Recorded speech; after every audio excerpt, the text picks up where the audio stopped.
Science की नज़रों में एक गैलेक्सी से दूसरी गैलेक्सी तक का सफ़र लाखों लाइट ईयर्स का नहीं रहा। ये कुछ घंटों हत्ता के कुछ मिनटों तक का खेल बन गया है। और ये शॉर्टकट आता है दो अजीब एंटिटीज़ के ज़रिए, ब्लैक होल जो सब कुछ अंदर खींच लेता है और वाइट होल जो सब कुछ बाहर फेंक देता है। और अगर इन दोनों के दरमियान कोई रास्ता हो तो हम जगह तो क्या वक्त भी क्रॉस कर लें। पहले ब्लैक होल भी सिर्फ एक थ्योरी थी। 1915 में आइंस्टाइन ने अपनी जनरल थ्योरी ऑफ रिलेटिविटी दी, जिसमें उसने कहा कि जितना ज़्यादा मैस किसी चीज़ का होगा वो उतनी ही ज़्यादा ग्रेविटी क्रिएट करेगा। और ग्रेविटी सिर्फ पुल नहीं करती, ये स्पेस और टाइम की फैब्रिक को बेंड कर देती है। और अगर कोई ऑब्जेक्ट स्पेस में बहुत ज़्यादा हैवी हो, जैसे कोई स्टार, प्लेनेट या ब्लैक होल, तो वो स्पेस और टाइम की फैब्रिक को अंदर की तरफ बेंड कर देता है, जैसे किसी बॉल ने रबर शीट को झुकाया हो। और जितनी ज़्यादा ग्रेविटी उतना ज़्यादा बेंड। इस इफेक्ट को स्पेस टाइम कर्वेचर कहते हैं।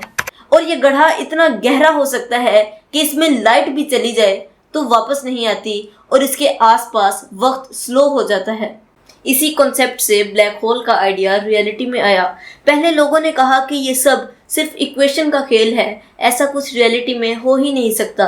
उन्होंने सोचा भी नहीं था कि वो कभी इसको देख भी पाएंगे।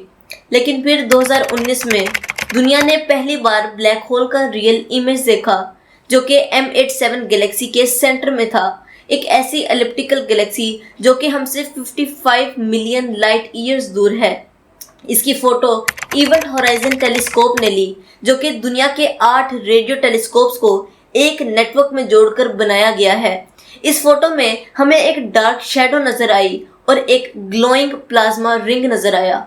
इसने साइंस की दुनिया को हिला कर रख दिया, क्योंकि ये प्रूफ था वो चीज़ जो कभी सिर्फ इक्वेशंस में एग्जिस्ट करती थी, आज वो रियलिटी बन चुकी थी।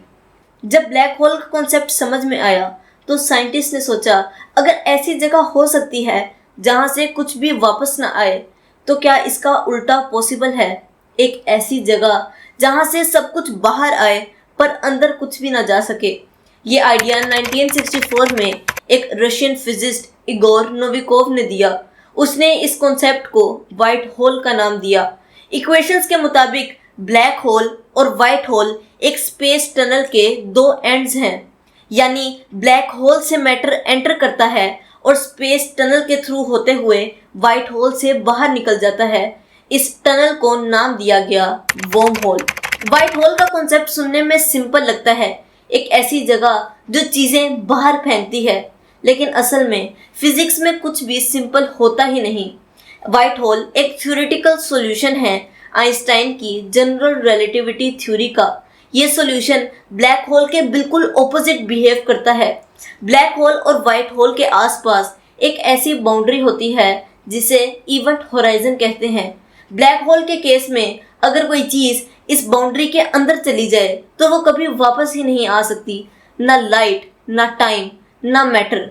सोचो कि आप एक कुएं के पास खड़े हो, एक ऐसी गहराई जिसमें अगर आप गिर गए तो फिजिकली वापस आना इम्पॉसिबल है। लेकिन वाइट होल के केस में सब कुछ उल्टा है। इस बाउंड्री के अंदर कुछ जा ही नहीं सकता, यहाँ से सिर्फ चीज़ें बाहर निकलती हैं।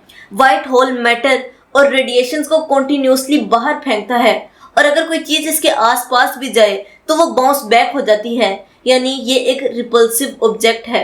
जैसे कि सेम पोल के दो मैग्नेट्स एक दूसरे को रिपेल करते हैं, वैसे ही वाइट होल भी अपने आसपास के ऑब्जेक्ट को रिपेल कर देता है। यानी इवेंट होराइजन वो बाउंड्री है जहां स्पेस और टाइम के रूल्स टूट जाते हैं और फिजिक्स भी फेल हो जाती है। ब्लैक होल और वाइट होल दोनों एंटिटीज एक ही थ्योरी से निकली हैं, लेकिन दोनों नेचर में बहुत ज़्यादा अलग हैं। ब्लैक होल कोलैप्स करता है, मैस इतना ज़्यादा होता है कि ग्रेविटी बहुत स्ट्रॉन्ग हो जाती है और हर चीज़ को अपने अंदर खींचती है, इवन लाइट को भी। यहाँ टाइम भी अंदर की तरफ फ्लो करता है, यानी स्लो हो जाता है।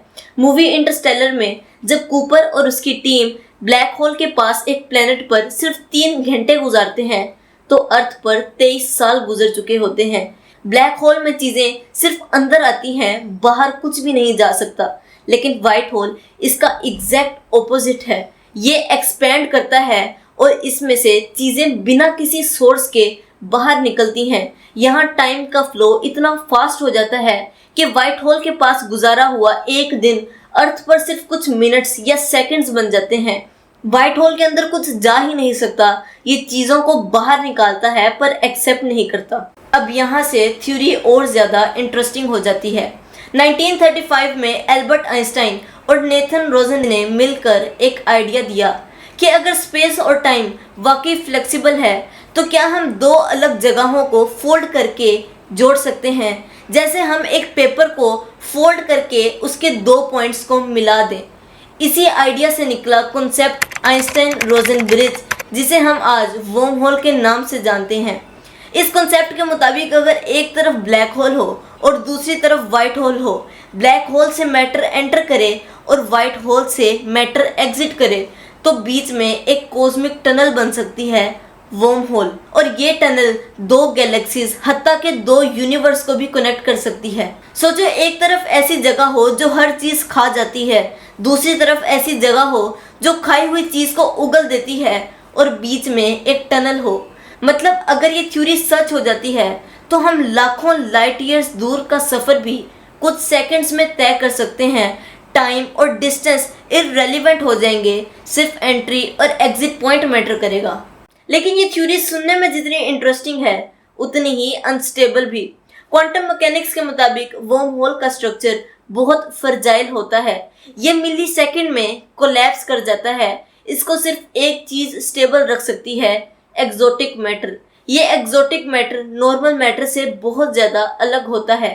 इसकी ग्रेविटी नेगेटिव में होती है, यानी ये ग्रेविटी से अट्रैक्ट होने की बजाय रिपेल करता है। और अब तक हमने एक्सोटिक मैटर को ऑब्जर्व नहीं किया, सिर्फ मैथमेटिकली प्रिडिक्ट किया गया है। शायद इसीलिए वर्म होल्स भी अभी तक सिर्फ इक्वेशंस में हैं, रियल स्पेस में नहीं।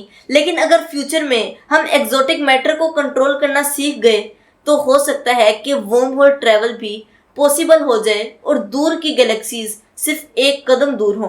किसी ने अब तक व्हाइट होल की डायरेक्ट ऑब्जर्वेशन नहीं की, ना लाइट, ना रेडिएशन, ना कोई ग्रेविटेशनल वेव्स, कुछ नहीं मिला। लेकिन फिर भी फिजिस्ट कहते हैं कि अगर व्हाइट होल एग्जिस्ट नहीं करता फिर भी उसकी थ्योरी इंपॉर्टेंट है, क्योंकि बिग बैंग का कॉन्सेप्ट व्हाइट होल के करीब लगता है। बिग बैंग एक ऐसी जगह थी जहां से स्पेस, टाइम, मैटर सब कुछ बाहर निकला था और उससे पहले कुछ भी नहीं था। क्या हो सकता है वो बिग बैंग एक व्हाइट होल था जिसका एंट्री पॉइंट किसी और यूनिवर्स का ब्लैक होल हो? ये थ्योरी क्वांटम कॉस्मोलॉजी में सीरियसली डिस्कस की जा चुकी है, स्पेशली लूप क्वांटम ग्रेविटी के मॉडल्स में। लेकिन अगेन ये सिर्फ थ्योरी है, प्रूफ अभी तक नहीं मिला। व्हाइट होल जितना फैसिनेटिंग है उतनी ही उसकी रियलिटी डाउटफुल है। सबसे पहला इशू थर्मोडायनेमिक्स। किसी भी सिस्टम के मैटर या एनर्जी को बगैर किसी इनपुट के बाहर निकालना यूनिवर्स के बेसिक लॉज को वायोलेट करता है। ये ऐसे ही है जैसे बगैर किसी फ्यूल के कोई गाड़ी चलती जाए। इसको साइंस में परपेचुअल मोशन कहते हैं, जो फिजिकली इम्पॉसिबल है। दूसरा इशू, कोई भी ऑब्जर्वेबल एविडेंस नहीं, ना कोई स्टार, ना कोई पल्सर, ना कोई रेडिएशन सिग्नल ऐसा मिला जो कि व्हाइट होल जैसा बिहेवियर शो करे। जहां ब्लैक होल की तस्वीर तक ले ली गई, वहां व्हाइट होल अब भी इक्वेशंस में छुपा हुआ है। इसलिए काफी फिजिस्ट कहते हैं कि व्हाइट होल रियलिटी नहीं, एक मैथमेटिकल आर्टिफैक्ट है। जैसे किसी कोड में ग्लिच हो जो कि थ्योरी में तो फिट बैठ जाए पर यूनिवर्स उसे रिजेक्ट कर दे। लेकिन फिर भी सवाल उठता है, जहां हमने ब्लैक होल को थ्योरी से रियलिटी में बदलते हुए देख लिया, क्या व्हाइट होल भी एक फ्यूचर डिस्कवरी हो सकती है? और अगर व्हाइट होल एग्जिस्ट करता है तो क्या ये हमारे यूनिवर्स का हिस्सा है या किसी और डायमेंशन का? क्या हर ब्लैक होल का एंड एक व्हाइट होल होता है, या ये एक सिंबल है, एक चीज जो हमें ये याद दिलाता है कि हम अब भी यूनिवर्स को सिर्फ सरफेस लेवल तक समझते हैं? अभी तक ये सिर्फ एक थ्योरी है। क्या पता कल ये किसी टेलीस्कोप में एक झलक बन जाए और परसों शायद एक दरवाजा एक गैलेक्सी से दूसरी गैलेक्सी तक जाने का। लेकिन एक बात तो पक्की है, हर इम्पॉसिबल आइडिया साइंस के लिए एक नया दरवाजा खोल देता है।